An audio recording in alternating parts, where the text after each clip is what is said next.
Hello, नमस्कार साथियों। सभी को गुड गुड आफ्टरनून। अपनी पाठशाला परिवार में आप सभी का स्वागत है। पीटी परीक्षा 2023 में सम्मिलित होने वाले समस्त अभ्यर्थियों के लिए लेकर के आए हैं पीटी परीक्षा विगत वर्षों में आए हुए भौतिक विज्ञान के समस्त प्रश्नों की श्रृंखला। तो ये आज की चौथी क्लास है, सामान्य जन विज्ञान भौतिक विज्ञान की। आइए शुरू करते हैं। प्रश्न नंबर 121। एसी को डीसी प्रत्यावर्ती धारा को दिष्ट धारा में परिवर्तित करने के लिए निम्नलिखित में से किस उपकरण का उपयोग किया जाता है? ए रेसिस्टर, बी कंडेंसर, सी ट्रांसफार्मर, डी रेक्टिफायर्स। तो इसका सही आंसर हो जाएगा डी रेक्टिफायर्स। अगला प्रश्न है 122।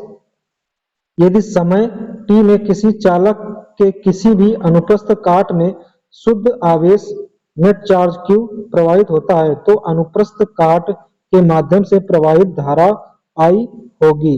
तो इसका सही आंसर होगा जाएगा सी। अगला प्रश्न है 123।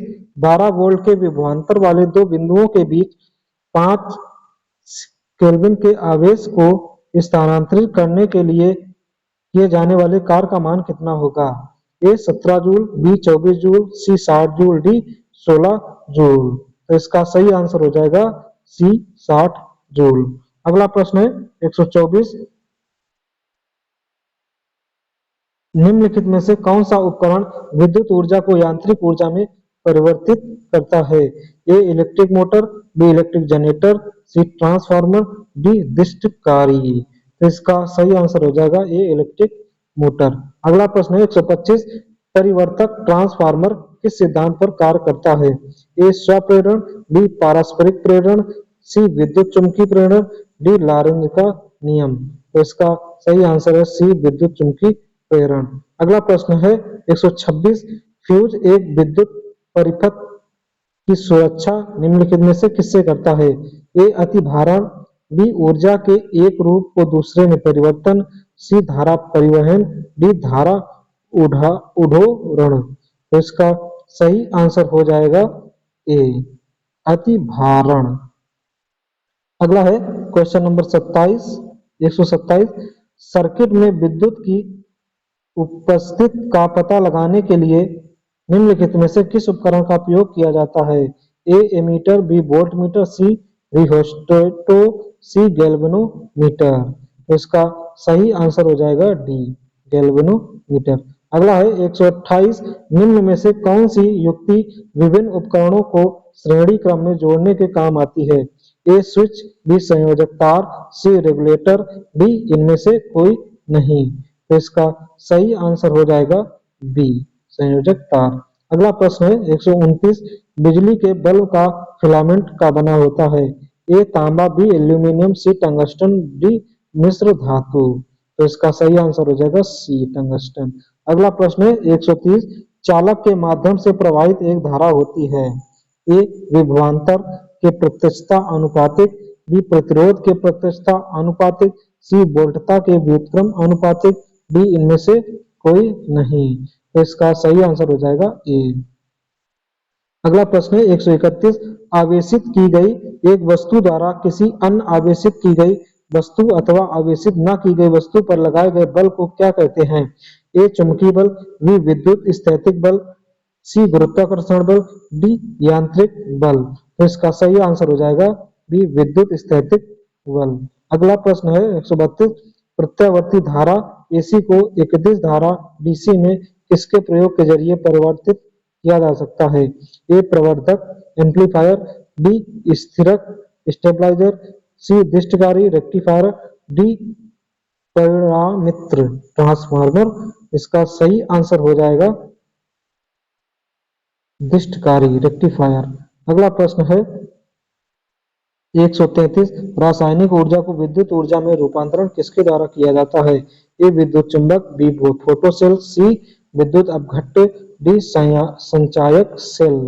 तो इसका सही आंसर हो जाएगा डी संचायक सेल। अगला प्रश्न है 134। यांत्रिक ऊर्जा को वैद्युत ऊर्जा में रूपांतरित करने के लिए का प्रयोग किया जाता है? ए डायनेमो, बी माइक्रोफोन, सी विद्युत मोटर, डी बैटरी। तो इसका सही आंसर हो जाएगा ए डायनेमो। अगला प्रश्न है इनमें से कौन सा विद्युत का सर्वोत्तम चालक है? ए साधारण जल, बी उबला हुआ जल, सी समुद्री जल, डी आश्वित जल।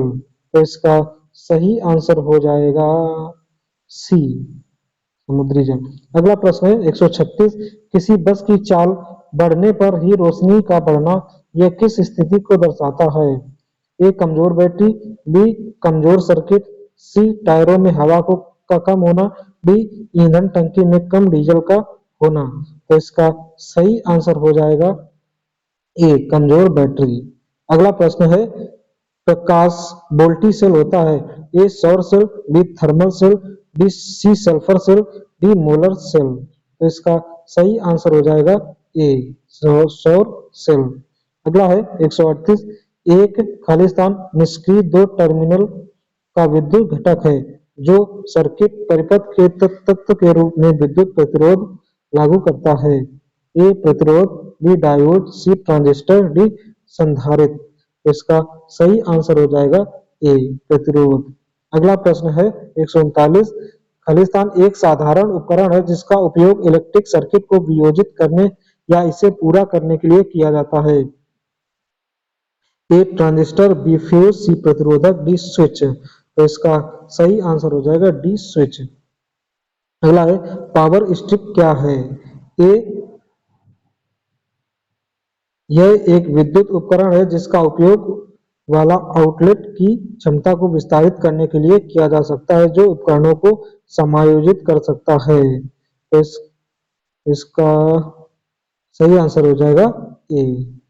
अगला प्रश्न है 41, निम्नलिखित कौन सा पदार्थ बिजली का सुचालक है परंतु ताप का कुचालक है? ताप का सुचालक है। ए एब्सिस्टस, बी सेलुलॉइड, सी पन स्पेक, डी अभ्रक। तो इसका सही आंसर हो जाएगा डी अभ्रक। अगला प्रश्न है विद्युत चुंबक किससे तैयार होता है? ए नरम लोहा, बी इस्पात लोहा, सी कोबाल्ट, डी पीतल। तो इसका सही आंसर हो जाएगा ए नरम लोहा। अगला है इलेक्ट्रॉनिक संचार प्रणाली की तीन बुनियादी इकाइयां कौन सी हैं? ए ट्रांसमीटर, ट्रांसमिशन चैनल और receiver, B modulator, demodulator और रिपीटर, सी ट्रांसमीटर नॉइज और इंफॉर्मेशन, डी ट्रांसमीटर सिग्नल और मॉड्यूलेटर। तो इसका सही आंसर है ए ट्रांसमीटर, ट्रांसमिशन चैनल और रिसीवर। अगला प्रश्न है इलेक्ट्रॉनिक संचार प्रणालियों में शोर निम्नलिखित में से किसे संदर्भित करता है? ए अवांछित सिग्नल जो संदेश सिग्नल के प्रसारण और प्रसंस्करण में बाधा डालते हैं, बी कानों को नुकसान पहुंचाने वाला तेज संगीत, सी ऐसी ध्वनि सुनना जो सुनने योग्य नहीं है, डी अवांछित संवेदनाएं जो संदेशों में बाधा डालती हैं। तो इसका सही आंसर हो जाएगा ए। अगला प्रश्न है 145, भूतापी पर्यवेक्षण जियोथर्मल प्रॉस्पेक्टिंग में हाल ही के दशकों में निम्नलिखित में से किस प्रकार के साउंडिंग का विस्तृत प्रयोग किया गया है? A MT sounding, B TEM sounding, C UTEM sounding, D Schlumberger sounding. तो इसका सही आंसर हो जाएगा डी। अगला प्रश्न है 146, 1980 के अंतिम वर्षों से भूतापी अन्वेषण में प्रयुक्त विकसित तथा संशोधित प्रतिरोधक उपायों में हाल ही में निम्नलिखित में से किस विकल्प को शामिल किया गया है? A MT sounding, B TEM sounding, C UTEM sounding, D Schlumberger sounding. तो इसका सही आंसर हो जाएगा बी टीईएम साउंडिंग। अगला है 147, एक गतिशील बस में अचानक ब्रेक लगने से सवारी आगे की ओर झुक जाती है, यह किस नियम का पालन करता है? ए न्यूटन के प्रथम नियम का, बी न्यूटन के द्वितीय नियम का, सी न्यूटन के तृतीय नियम का, डी संवेग के नियम का। तो इसका सही आंसर हो जाएगा ए। अगला प्रश्न है जेट इंजन किस घटना के आधार पर कार्य करता है? ए वेग का संरक्षण, बी रैखिक संवेग का संरक्षण, सी त्वरण का संरक्षण, डी वृत्तीय संवेग का संरक्षण। तो इसका सही आंसर हो जाएगा बी। अगला प्रश्न है 149, विसर्पी घर्षण होता है? ए सीमित घर्षण से थोड़ा अधिक, बी सीमित घर्षण से थोड़ा कम, सी सीमित घर्षण के समान, डी सीमित घर्षण से कभी कम और कभी अधिक।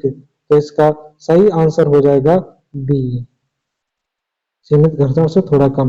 अगला है 150, घर्षण के संबंध में निम्नलिखित में से कौन सा विकल्प सही है?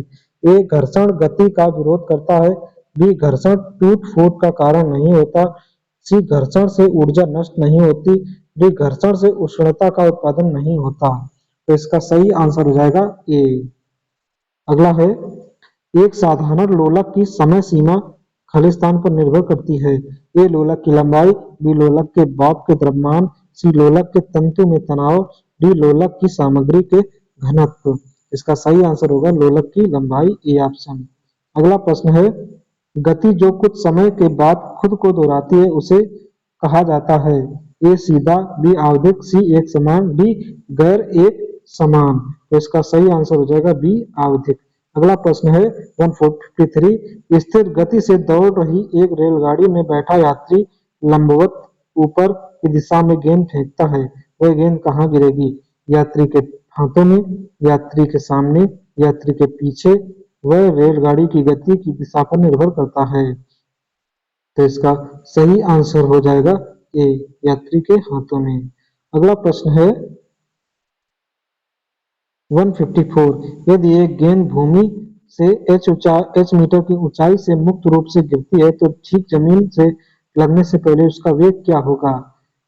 तुरंत 10 मीटर प्रति सेकंड। तो इसका सही आंसर हो जाएगा डी। अगला प्रश्न है 155, जी का मान न्यूनतम होता है। ए विषुवत रेखा पर, बी उत्तरी ध्रुव पर, सी दक्षिणी ध्रुव पर, डी कोई नहीं। इसका सही आंसर है ए विषुवत रेखा पर। अगला प्रश्न है 156, एक व्यक्ति तुला की मदद से अपना वजन 600 n नापता है। यदि वह व्यक्ति एक 5 मीटर सेकंड की गति से ऊपर जा रहे लिफ्ट में उसी तुला पर खड़ा हो जाए तो तुला में दर्शाया गया भार क्या होगा? ए 500 न्यूटन से कम, सी बी 600 n से कम, सी 600 n के समान, डी 0 के समान। तो इसका सही आंसर हो जाएगा सी, 600 n के समान। अगला है 157, जल स्थानांतरण के सिद्धांत की खोज का प्रतिपादन इनमें से किसने किया? A Newton, B Archimedes, C John Dalton, D Kepler. तो इसका सही आंसर हो जाएगा बी आर्किमिडीज। अगला है 158, लोहे की एक छोटी गोली पानी में डूब जाती है जबकि जहाज जलयान पानी पर तैरता है। यह सिद्धांत निम्न में से किस वैज्ञानिक के सिद्धांत पर आधारित है? A Albert Einstein, B Blaise Pascal, C Newton, D Archimedes. तो इसका सही आंसर हो जाएगा डी आर्किमिडीज। अगला प्रश्न है 159, एक ध्वनि का वेग 700 मीटर प्रति सेकंड है और तरंग दर 35 सेंटीमीटर है। ध्वनि की तरंग की आवृत्ति की गणना करें। ए 1000 हर्ट्ज, बी 100 हर्ट्ज, सी 200 हर्ट्ज, डी 2000 हर्ट्ज। तो इसका सही आंसर हो जाएगा डी 2000 हर्ट्ज। अगला प्रश्न है निम्नलिखित में से किस उद्देश्य के लिए पराश्रप तरंगों अल्ट्रासाउंड वेव्स का प्रयोग नहीं किया जाता है? ए चमगादड़ द्वारा अपने शिकार का पता लगाना, बी जलपोत द्वारा समुद्र की तह की गहराई ज्ञात करना, सी मानव शरीर के आंतरिक अंगों में दोषों का निदान करना, डी आकाशीय क्षेत्र में वायुयान का पता लगाना। तो इसका सही आंसर हो जाएगा डी। अगला प्रश्न है 161, ध्वनि निम्नलिखित में से किस माध्यम में यात्रा नहीं कर सकती? ए गैस, बी निर्वात, सी द्रव, डी धातु। इसका सही आंसर हो जाएगा बी निर्वात। अगला है और आज की क्लास का ये अंतिम प्रश्न है, निम्नलिखित प्रकार के किस विद्युत चुंबकीय विकिरण में सबसे लंबे तरंग दैर्ध्य होते हैं? ए पराबैंगनी किरणें, बी गामा किरणें, सी रेडियो तरंगें, डी अवरक्त तरंगें। तो इसका सही आंसर हो जाएगा सी रेडियो तरंगें। साथियों, आशा करते हैं आपको जानकारी अच्छी लगी होगी। चैनल को लाइक करें, चैनल पर नए हैं तो चैनल को सब्सक्राइब करें। आप सभी को जय हिंद, नमस्कार। मिलते हैं अगले वीडियो में, तब तक के लिए पढ़ते रहिए, मस्त रहिए।